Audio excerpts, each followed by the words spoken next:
Ayan mga kalori ko, no, sobrang malakas ang ulan. So ayan, medyo kakaumpisa pa lang yan ng ulan, pero baha na guys. Nagbabadyan ng baha. So mahangin. Oh my God, there's mahangin. Sumasakit ang aking Lord. Grabe eh. So malakas talaga siya guys. Para may bagyo pa, December na. Ano yan?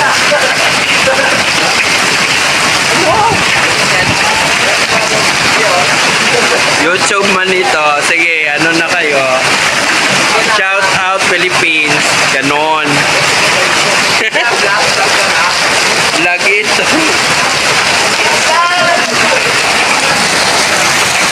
So yan guys, no? Malakas talaga ng ulan. So mamaya-maya asahan nyo guys. Kasi bahan. So binabahan na nga yung aking paa. Chris. Oh my God, Philippines. Kaninong motor yan? Ayun, sa kanya basa na.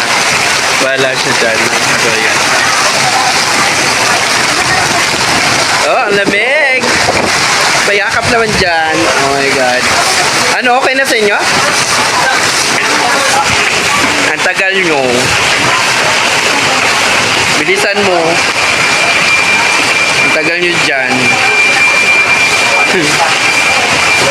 Pinapahirapan kayo ni sino ba professor nyo?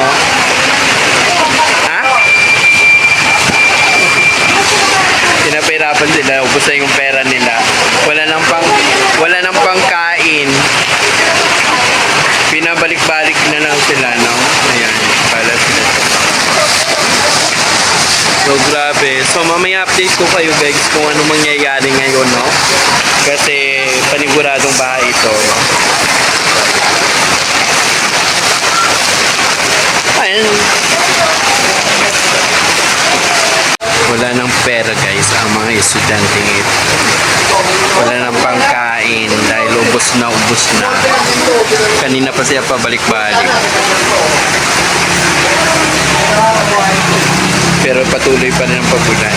So ayan guys, hinto na ng panandalian yung ulan. Kanina malakas na malakas, ngayon parang ambon-ambon na lang. Pero syempre, basang-basa na yung kalsada natin, of course. And last day na kahapon ng ibang mga estudyante, kaya yan.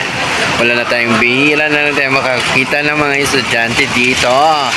Dahil yung mga estudyante na yan is revise na lang ang mga kanilang thesis para makapasa lang. Oh?